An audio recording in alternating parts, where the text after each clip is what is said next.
तो आ रहा है हम सोचे प्रश्न का उत्तर दे रहे तो हाँ वापस नहीं चलो अब कर लो चालू। अब चालू हो गया। श्री राम जय राम जय जय राम राम जय राम जय राम श्री राम जय राम जय जय राम श्री राम जय राम जय जय राम श्री राम जय राम जय जय राम श्री राम जय राम जय जय राम सच्चिदानंद भगवान भगवान की जय सत्य सनातन धर्म की जय सतगुरुदेव भगवान की जय संत शिरोमणि संत तुलसीदास जी जब रामचरितमानस की रचना करते हैं तो वो किसी एक अर्थ को लेकर के नहीं चलते हैं।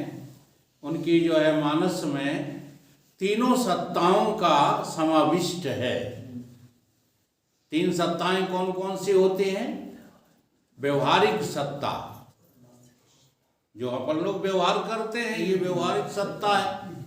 ठीक है, अपन अभी सत्संग कर रहे हैं, ये कौन सी सत्ता है? व्यवहारिक सत्ता है। दूसरी होती है प्रातिभाषिक सत्ता। प्रातिभाषिक सत्ता का अर्थ होता है भावार्थ। हम लोग यहाँ बैठे तो हैं, लेकिन भावनाएं क्या है वो महत्व ज्यादा रखेंगी। यहाँ बैठना उतना महत्व का नहीं है जितना भाव का है। मैं सुना रहा हूं, आप किस भाव से सुन रहे हैं, वो ज्यादा जो है हाँ महत्वपूर्ण है। उसकी महिमा भाव की ज्यादा है। अगर भाव खराब है आपके तो आपका सुनना बेकार है। हम चिल्लाते रहेंगे, आप सुनते रहोगे, परिणाम कुछ नहीं निकलेगा। उसे कहते हैं प्रातिभाषिक सत्ता। और तीसरी सत्ता होती है जो परमार्थिक होती है, उसी को यथार्थ कहते हैं। यथार्थ सत्ता वही है। इस तरह से वो जो है गोस्वामी तुलसीदास जी अपनी रामचरितमानस की प्रत्येक जो है हाँ दोहा में, चौपाई में, सोरठा में, छंद में बात को लेकर के चले हैं। जिसकी पकड़ में जो आ जाती है वो उसी से लाभ उठा लेता है। अभी अभी बाबा ने जैसे एक दोहा बोला था, चौपाई। जीव में और ईश्वर में क्या फर्क है? माया ईश ना आप कहो, जान कहे सो जीव। अब जरा इसमें देखो, केवल इतने में ही तीन सत्ताएं हैं। ये थोड़ा माताओं की समझ में नहीं बात आएगी, कोशिश करोगे तो आ जाएगी। इसमें तीन सत्ताएं कौन कौन सी हैं? द्वैत सत्ता है, त्रेत सत्ता है और अद्वैत सत्ता है। तीनों है इसमें। देखो बताएं कैसे है। त्रेत क्या है? माया, ईश और जीव। आप अपन कौन है? जीव। तो ये तीन सत्ताएं हो गई। वो तीन लोग हो गए ना, त्रेत हो गया, माया, ईश्वर और आप, यानी माया, ईश्वर, आप, ये तीन हो गए। तो ये हो गया त्रेत। अब इसमें द्वैत क्या है? ये तो त्रेत है, अब इसमें द्वैत क्या है? किसी की समझ में आए तो बताओ।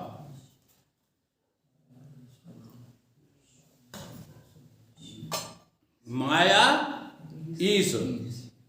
ईश्वर के बिना माया नहीं है और माया के बिना ईश्वर नहीं है। गीता के एक श्लोक में कहा भगवान ने, यंत्र रूढ़ाने माया, ये माया मेरी सवारी है, मैं इसका सवार हूं। और सवार सवारी से कभी अलग नहीं हो सकता। देख लो, घोड़े पर तुम बैठे हो, है? अब घोड़ा और तुम जब एक साथ चलोगे तो यात्रा पूरी होगी। नहीं तो घोड़ा कहीं जा रहा है, तुम कहीं जा रहे, तो यात्रा होगी नहीं होगी। ट्रेन में आप बैठे हो, हम तो सोच सोच करके बड़ा प्रसन्न होते हैं कि वाह, हमें तो बैठना पड़ा और लखनऊ पहुंच गए, कलकत्ता पहुंच गए। कैसे पहुंच गए? क्योंकि हम और ट्रेन एक हो गए। अगर ट्रेन कहीं और होती, हम कहीं और होते, तो क्या पहुंच पाते उस मंजिल पर? नहीं पहुंच पाते। तो यहाँ ये दोनों क्या है? ईश्वर और माया एक है, ठीक है, और जीव अलग है। इसको कहते हैं द्वैत। हो गया, एक हो गया त्रेत, एक हो गया द्वैत, और एक है अब अद्वैत। अब वो अद्वैत कैसे है? कहते माया ईश। अब ये तो एक हो गया माया और ईश, ठीक है। अब वो बचा बेचारा जीव, तो जीव को मिल गए गुरु, को मिल गए गुरु, और गुरु ने कह दिया कि तुम जीव 3 काल में हो ही नहीं, तो को तुमको हो गई ब्रह्म। अब ना माया बची, ना ईश्वर बचा, ना जीव बचा, एक रह गया कौन? ब्रह्म। और इसी का नाम है अद्वैत सत्ता। तो तीनों सत्ताएं एक ही चौपाई में गोस्वामी जी ने समाहित कर दी कि नहीं कर दी? ऐसे ही रामचरितमानस का अध्ययन किया करो। कहीं प्रतिभाषिक सत्ता है, कहीं व्यवहारिक सत्ता है, और कहीं परमार्थिक सत्ता है। हमेशा एक ही अर्थ में जो है चौपाइयों का अर्थ नहीं करते, और जो लोग करते रहते हैं वो व्याख्याकार तो हो सकते हैं, परंतु गोस्वामी जी के अनुसार वो कभी भी ब्रह्म ज्ञान को प्राप्त नहीं हो सकते। अब इससे आगे जरा जो है देखो, ईश्वर को और अपने को आप अभेद कैसे करोगे? तो उसका जो है उपाय क्या है? वेदांतिक भाषा में कहते हैं तत्पद और त्वम पद का शोधन, ठीक है। अब ये भाषा सबकी समझ में नहीं आएगी, माताओं की भी नहीं आएगी, तो हम जो है साधारण भाषा में आपको बताते हैं। जैसे ईश्वर ने जगत बनाया, ईश्वर ने, ठीक है, ऐसे ही तुमने बनाया है। ये जब तुम्हारे ख्याल में आ जाएगा तो तुम कौन हो जाओगे? ध्यानी और ज्ञानी हो जाओगे। अभी तुम्हारे ख्याल में ये है कि हमने जो बनाया है ईश्वर ने कहीं उससे श्रेष्ठ बनाया है, ये तुम्हारे ख्याल में है कि नहीं? ईश्वर ने जो बनाया है तुम बना सकते हो? ईश्वर ने नदियां बनाई, ईश्वर ने पहाड़ बनाए, ईश्वर ने पेड़ बनाए, और तो और छोड़ो, ईश्वर ने स्त्री पुरुष तक बनाए, परीवा बनाए, लंगूर बनाए, बंदर बनाए, ये सब बनाए किसने? ईश्वर ने। तुम बना सकते हो? नहीं। ऐसा क्यों लगता है तुमको? ऐसा क्यों लगता है? और इस बात को जो है आप समझने के लिए तैयार क्यों नहीं हो? क्यों नहीं बना सकते? अच्छा, आज हम बनवा दें आपके द्वारा, तो क्या इनाम दोगे? ईश्वर ने जैसे बनाया वैसे ही आपके द्वारा, अभी हम उन लोगों में से नहीं है कि बाद में आपको ठगी विद्या सिखाएं, अभी अभी बनवा दे। जी हाँ, देखो, पहले तो ईश्वर की रचना का स्पष्टीकरण कर लो। ईश्वर वो है जो बना करके भी कुछ भी बनाता नहीं है, उसका नाम क्या है? ईश्वर। और तुम जो बनाते हो उसके बनाने वाली वस्तुओं में अपने को फंसा लेते हो और दिन रात रोते चिल्लाते रहते हो, ठीक? अब जरा आज 5 सेकंड के लिए ईश्वर ने जैसे बनाया है तैसे आप भी बनाओ, केवल 5 सेकंड के लिए। अभी बनवाता हूं, आंखें बंद कर लो सब लोग, केवल 5 सेकंड लूंगा, बंद कर लो ईमानदारी से, ठीक है? आंखें बंद कर ली हैं? अब जो है आप ख्याल करो कि हमने ग्वालियर का जो है निर्माण कर लिया, ख्याल में, ठीक है। हमने जो है अपने बच्चे जो मिलिट्री में थे वो घर बुला लिए ख्याल में, ठीक है।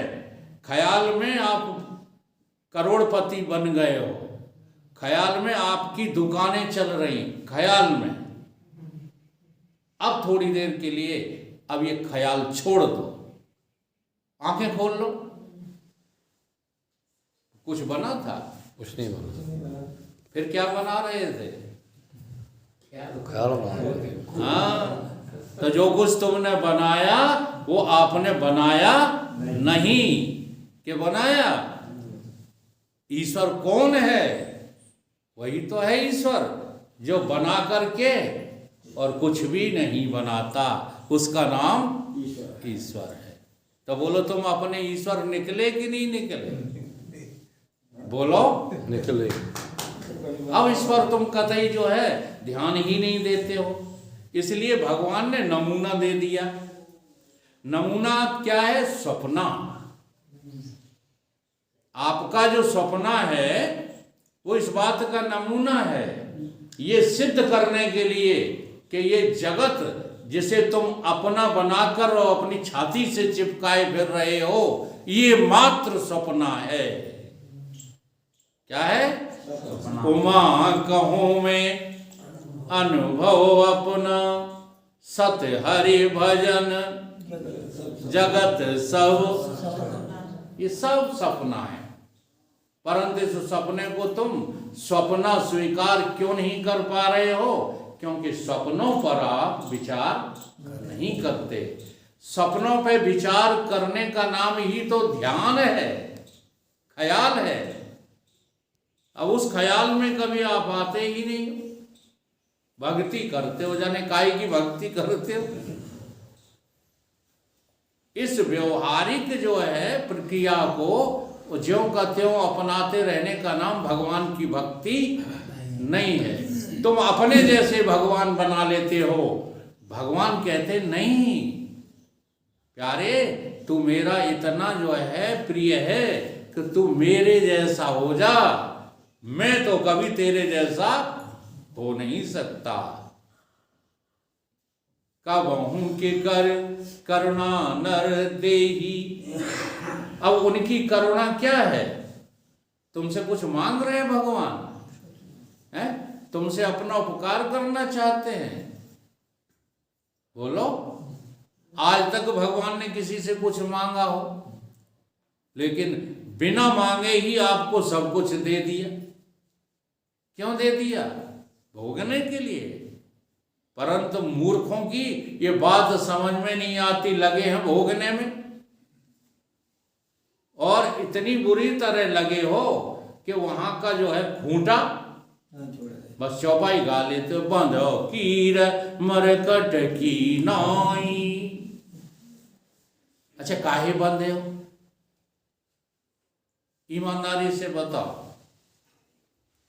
बंदर और तोता, बंदर और तोता जो बंधा है वो स्वयं अपनी मर्जी से बंधा है कि कोई उसे बांधे हुए? चलो फिर से बता दें उसका।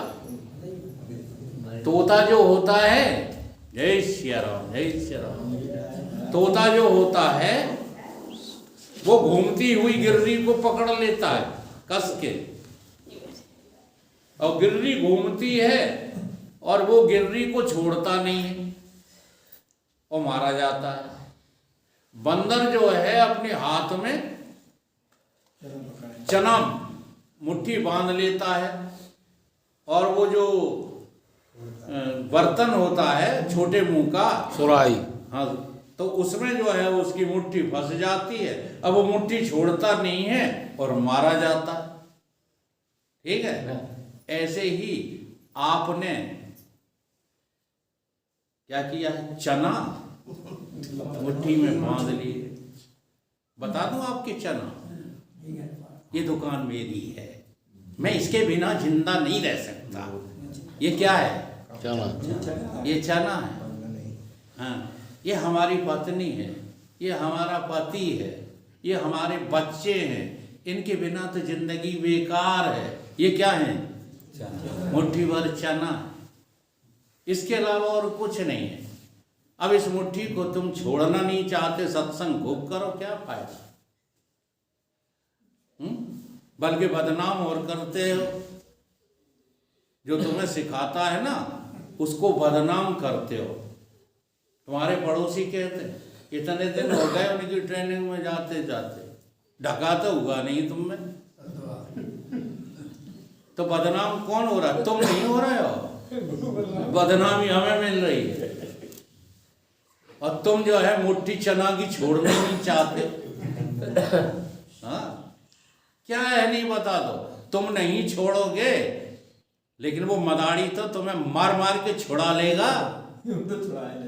बोलो, छुड़ा लेगा कि नहीं छुड़ा लेगा? पकड़ के हाँ, वरुण सिंह गाते रहते, कहेगा क्या, करेगा क्या, बहाना क्या बनाएगा। क्या बहाना बनाएगा? तब कह देना, जरा देर ठहरो राम, हे यमराज जरा देर ठहरो, अभी तो हमें दुकान के ग्राहक निपटा लेने दो। ठहर जाएगा ना यमराज? क्या ऊपर निगाह करो, सारा घे तौल बात न करो हमसे। तो क्या तुम भाटा कर रहे हो सत्संग? जब समस्या सामने आती है तब सुलझाई जाती है। कब सुलझाओगे? जब मौत सामने आएगी तो कहोगे क्या, करोगे क्या, बहाना क्या बनाओगे? कह देना अभी फुर्सत नहीं है, अभी तो बहुत कुछ काम बाकी है, अभी तो बहुत कुछ पड़ा है लेना देना, और लड़की की भी शादी है। अरे मूर्ख, तेरे ये कोई भी बहाने फिर चल नहीं सकती, कोई भी तेरा बहानेबाजी चल नहीं सकती। तेरा कुछ भी बिगड़ जाए, ये कजा फिर टल नहीं सकती। क्या कहेगा? तो इसलिए भगवान को अपने से मिलाओ। जो भगवान ने किया है वैसा ही जीवन तुम अगर जीना सीख जाओ तो इसी क्षण तुम मुक्त हो सकते हो। 1 सेकंड नहीं लगेगा। बताओ, मुट्ठी छोड़ने में कितना टाइम लगता है? तुम्हें केवल मुट्ठी छोड़ना है, बाकी और कुछ तुम्हें करना ही नहीं है। प्रभुता को सबको चाहे, जरा देखो, प्रभुता को सबको चाहे। प्रभुता माने क्या है? समझ में बात आ रही है? भगवान की तुम कार्यों की नकल करते हो, लेकिन भगवान क्यों कहलाए, इस बात पर तुम्हारा कोई चिंतन प्रारंभ हो ही नहीं रहा। दुकान करने से भगवान नहीं कहलाए, मोड़ा मोड़ी पालने से भगवान नहीं कहलाए। बताओ, शासन करने से भगवान नहीं कहलाए। लेकिन हमने भी भगवान को अपने जैसा बना रखा है। भगवान कौन थे? कई वो चक्रवर्ती राजा थे। राम राज बैठे तेरे लोका, तीनों लोकों के राजा थे। इसलिए आज हर आदमी नेतागिरी करने लगा है। क्यों? कि राम तो तीनों लोकों के राजा थे। हम अपने भटमातपुरा के भी राजा बन के न रहे। अहंकार को ऐसा गेंद बना रहे, फुला रहे हो। ठीक है, इतना बढ़ा लिया है तुमने अहंकार कि अब तुम्हारे चिगाई नहीं चिगरा सब लोग मिलके लगे हो। यही है धनुष यज्ञ की कथा। हाँ, हजारों राजा एक साथ लग गए, लेकिन वो चिग नहीं रहा। कौन नहीं चिग रहा? धनुष नहीं, अहंकार अहंकार तुम्हारा। रूपी धनुष। लगे पड़े हो सब लोग। अहंकार। हाँ, ये माताएं भी तो अहंकार को चिगा नहीं पा रही। देखो बहुओं से काऊ की पटती शासन की, बताओ।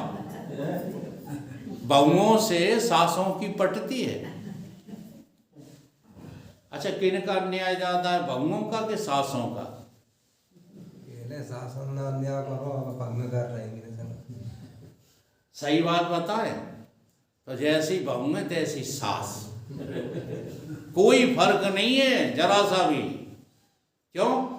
क्योंकि अहंकार बढ़ाने में लगे पड़े हो। अहंकार को तोड़ने का काम तो केवल राम ही करेगा, और तुम्हें राम की चर्चा करने की फुर्सत नहीं है। गांव में माता जी इतनी है, 4 और 3 7, केवल 7 ही है, 8 पूरे गांव में। अरे यदि आप लोग जो है ना, हाँ, 2-2 4-4 लोगों से भी कहो कि हम जो सत्संग सुनने जाते हैं उससे जीवन सुधरेगा, यहाँ जो है किचपिच करके लड़ाई झगड़े करके जीवन नहीं सुधरेगा। एक दूसरे से नहीं सुनती, वही तो हम कह रहे हैं। और क्या कह रहे हैं? कोई कहोगी शांत रहो, कोई किसी की सुन ही नहीं रहा। एक नहीं सुने, एक नहीं देखा, यही तो चल रहा है।